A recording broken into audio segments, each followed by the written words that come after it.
that Mr. Laguardia will place under oath to make that statement that he did not issue that kind of a statement. Because definitely, You stand and raise your right hand.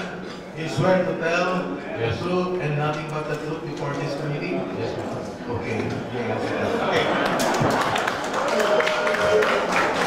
Second is the good governor. Governor said, and that the Mayo volcano will burst within a week. He was warned. Did you warn the governor about that?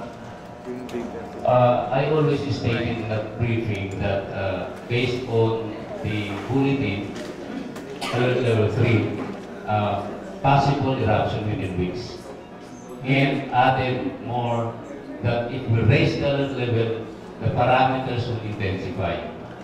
So those are just the situation that I mentioned. So now at least we have it very, very clear. So the next